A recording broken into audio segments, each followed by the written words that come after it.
review on the Xiaomi Pro Electric scooter is basically just my opinion on this particular scooter. I'm not comparing it to any other scooters. It is the first scooter I've had, but I'm just going to highlight the concerns I had before I purchased it and sort of answers that I didn't really get. So the video is for anyone who's got them same concerns that I had. Hopefully I can answer them for you before you purchase yours. So the first concern I had was like, what's the simplicity like of the scooter? Its functions, is it easy to use? Is it difficult to use? Is it easy to fold away, put away? Basic stuff like that. The second concern I had is it going to be able to handle my weight? I'm 6'2", like 15.5 stone. Is it going to get me up hills? Am I going to be getting off it every 10 minutes? Or is it going to be able to comfortably hold its charge from maximum to like losing all its charge and handle like my weight? Another concern was obviously its speeds. How quick is it? Is it quick enough to get me the places that I need to go quickly, or is it going to take forever to get there? Is it like walking pace? Is it running pace? Is it quicker to go on a bike? Am I going to get in like people's way? You know, the basics. Another concern was like, what sort of terrain can it go on? Is it just purely concrete? Is it grass, gravel? Can you go off-road with it? And I've seen a few videos on YouTube where you could, but I was again going back to my weight. Is it going to be able to do that with me on it? And then obviously what distance the scooter's going to cover for about one charge from start to finish. Apparently it's like 20 odd miles. Listen, this isn't like facts. I haven't got the facts for you. I'm just telling you what this scooter has done for me. I've had it like 6 weeks or something, and I've used it quite a lot. So yeah, like what sort of distance can it cover? And then at the end, I'm gonna give the scooter a rating out of 10. Again, my opinion, what I think, combining all them concerns together, the total out of 10 rating that I'd give it myself. Going to the first concern, like its simplicity and its functions. So for anyone who doesn't know about the scooter, you've got inflatable tyres front and back. You can apparently get separate wheels which are solid tyres, but it makes the ride apparently less comfortable. Speaking of comfortability, I think it is comfortable. It's not like you get off after you got the shakes in your hands or your legs or anything like that. It doesn't cause you any physical like pains or aches. So as far as I'm concerned, considering there's no suspension on it, it's as comfortable as it's really gonna get, like no problems. Function wise, you've got like your stands up on its own, up and down, nice and easy, sturdy, no problems, doesn't feel flimsy. So I feel like I could do that a million times and it'd be okay. When it comes to charging, this is like a magnetic casing that just finds its way back. I don't think these are waterproof. You're not supposed to go out in the rain on them, but it has got like a waterproof magnetic cover on it. The charging adapter is so easy. It's just like charging your mobile phone. You just plug it in there, charge a port, and then obviously it's like a laptop sort of adapter, the charger, and that just goes into the wall like you'll charge your mobile up. One thing I have read in the manual that you get with the scooter is when you do come to charge it, put the adapter into the scooter first and then put the plug into the wall after. Apparently it helps the batteries live longer or something like that. Again, when you unplug the scooter from its charging port, do it the same way. So unplug it from the wall first and then the scooter second. This is a cool like design in my opinion. It comes with this bell, and the bell itself has a clip on there, and then at the back of the scooter there's like a hook mechanism. This bell clips onto that hook, so it serves two purposes. And then with that you can lift the scooter up and then you just unclip it again. And then when you do come to open it and you want to ride it, it's as simple as you just lift up the handlebars close the lever, and then just swivel that around to lock it into place, and then that's it. Nice and easy. Putting it up and taking it down, it's literally a 3-second job. This is the rear brake. There's only one brake on the scooter. This is the accelerator, and all you do, you hold that down with your thumb. Just hold that down and the scooter moves. This is a phone holder that I bought, I think it was like $3.99. I'll leave the link in the description below if you want to purchase one of these. I highly recommend one. And then that's just like a watch strap that just fits in nice and snug. That stretches around your phone. In fact, there's one here, look. You can just take that off. Yep, that just turns and slides off. That just fits around your phone. Yeah. Slides back in. Twist, and then that's secure. And then you just plug your headphones in and you're away. Yeah, that doesn't come with the scooter, but definitely worth having. So yeah, you got the rear brake, the accelerator, the bell comes with it. The rear brake obviously goes through the handlebars, so as far as style, it's not getting in your way or anything like that. It's all hidden within the frame, which is a nice little touch. Then it comes out and it goes back into the frame, all the way down to the back, which is a little disc brake on the back. No problems, perfect, stops you with ease. So you just press the button, it turns on. This doesn't actually flash in real life, it's just appearing that way on the screen. Right, so this is the button. You got eco modes, double tap it, but eco mode, it goes a maximum of 15 kilometers an hour, but it gets you further in distance. And then you have default mode. I'd never use that. I don't actually know what the top speed you can get out of that is. And then you got sport mode, which is the fastest mode, but you can't go as far. But everywhere I go, I drive in sport mode. I don't drive in any other mode, and it gets you far enough, no problem. 20 miles, I'm gonna go ahead and say minimum. Apparently you can go 23, but I'll give it the 20 comfortably. And that takes you to 15 miles an hour, the sport mode. And then you've got, if you press the button once,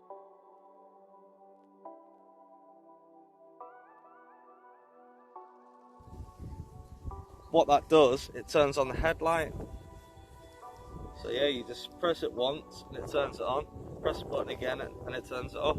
This is actually a really bright headlight, like an LED light, so it really brightens up the darkness. So it's perfect for sort of like either winter trails or what we use it for along the promenade at night time. And then you just hold the button in to turn it off again. Happy days.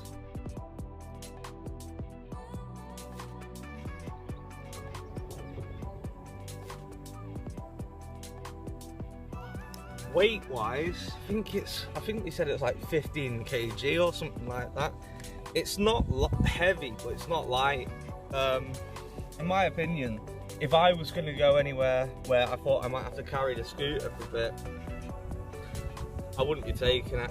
Touching on the terrain, you don't really need to carry it over anything, so unless it's like a staircase, sand, water, you're pretty good. It all depends. Obviously it is going to make you question if you take the scooter on whatever your activity for the day is, but I wouldn't say it's that heavy. It's not a concern of mine, but for my girlfriend, who's also got one, she struggles to carry it a bit more. So yeah, that's worth bearing in mind. For me, that issue isn't really an issue, so it all depends on, you know, who's buying it. So its weight, like maximum weight capacity, I don't know the actual factual maximum weight capacity of the scooter. Like I say, I'm 6'2", 15.5 stone, and this scooter doesn't struggle at all with me.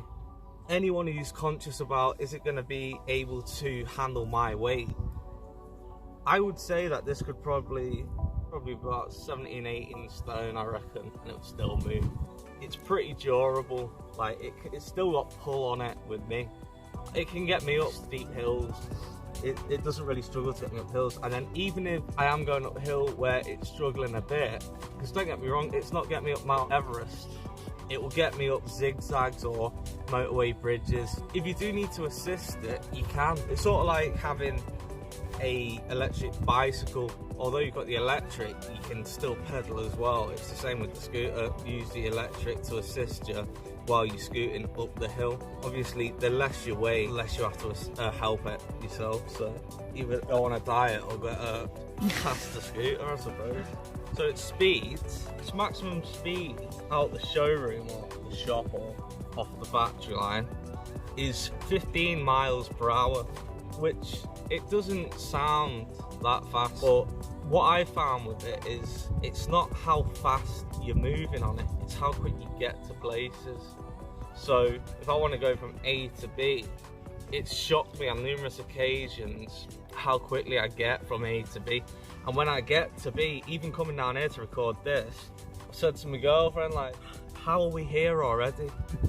And it's because you are going 15 miles an hour. 15 miles an hour, if I was, say, on the M6 on the scooter going 15 miles an hour, it's slow. But if I'm like going down a footpath or like down the promenade and you're whizzing past people, it feels like you're going really quick. So it's like an illusion, really. As far as I'm concerned, 15 miles an hour is quick enough. You're not going to be breaking any records, any sound barriers, but it doesn't matter because you have a smile on your face.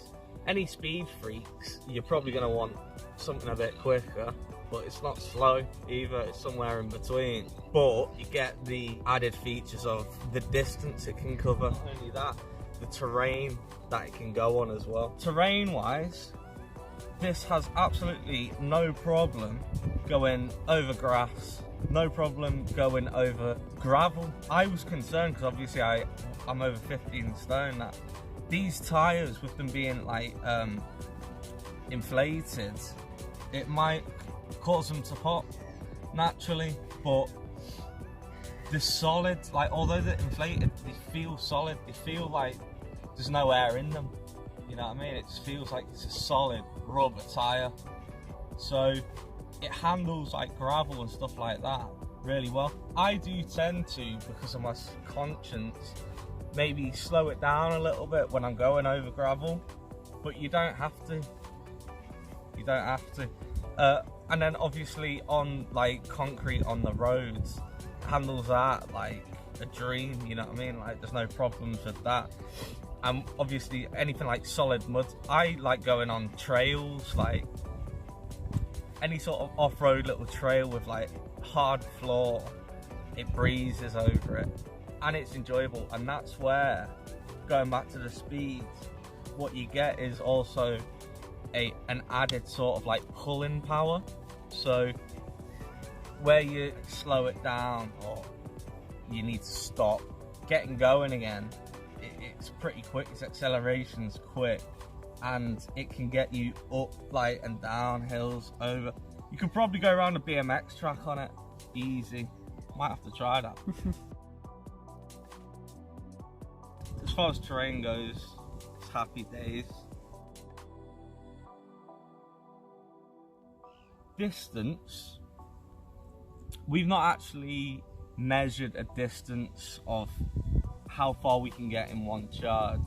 Apparently I think it's 23 miles, but we have covered at least 15 or 16 miles in one day, I would say, and been left with like charge.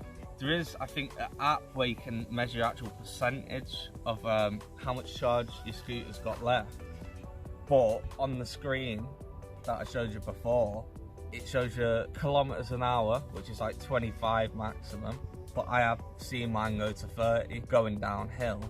Yeah, just like 5 charge bars. Me or my girlfriend have been on mad journeys, like hours long, and none of us have like ran out of charge yet. So as far as distance, there's no problems unless you're traveling to Mexico or something. Like obviously there is a range, like I say, I think it's 23 miles. You're not really gonna run out. It depends like what you're after, and I think you can buy added electric packs for these. I've only seen one, I don't know the ins and outs, but apparently you can sort of custom design them. Backstreet sort of like custom design. You can't actually go to a dealer and say, oh, can you add this or add that. Maybe one day you'll be able to. You can't now. But as far as rating the scooter now out of 10, what would I give it? I would have to give it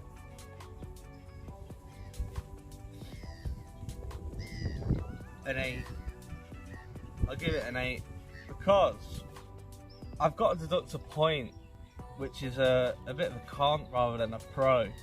On the touch screen with the button, like Layla's not experienced it with her scooter, but I've experienced it with mine. It's become hit and miss whether it, like in its responsiveness, turning it on and turning it off. I have to press it a few times rather than just pressing it on, pressing it off. Like some people might not find that as an issue, but for me, that is a problem because it's like, what if I just want to get up or I need to get off quick and get on my toes? And it's like, why is it not turning on? You know what I mean? It's unresponsive.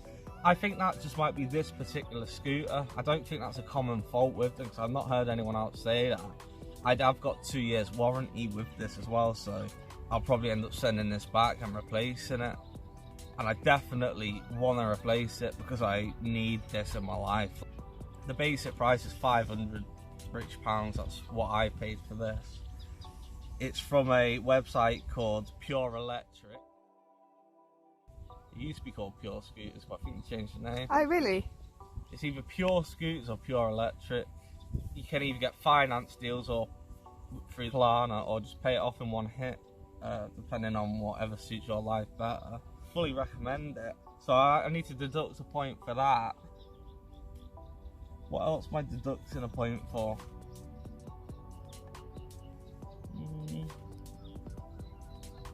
Maybe I should, alright. 9 out of 10. I'll give it 9 out of 10 because I can't really fault it. In my opinion, I'm happy with the scooter. I don't have a problem with it at all. Like, if I could change something about it, I wouldn't change anything about it because without living in a fantasy and living in reality, batteries run out, you know what I mean? And it's not like I go, oh, I wish it went further, because I've not been forced to turn that and go home yet. I'm happy with the amount of charge it can do, how far it can get me. I'm going to be putting it to more tests. I actually bought this for fishing. I've got a fishing channel, Fishing Impossible UK. Go and check that out. But I'm going to be using this scooter for a few videos in the future on that channel. Obviously with this quarantine and stuff, I've not been able to upload anything on there, but it's coming. So yeah, like and subscribe if you've enjoyed this vid. Go and buy a Xiaomi Pro scooter.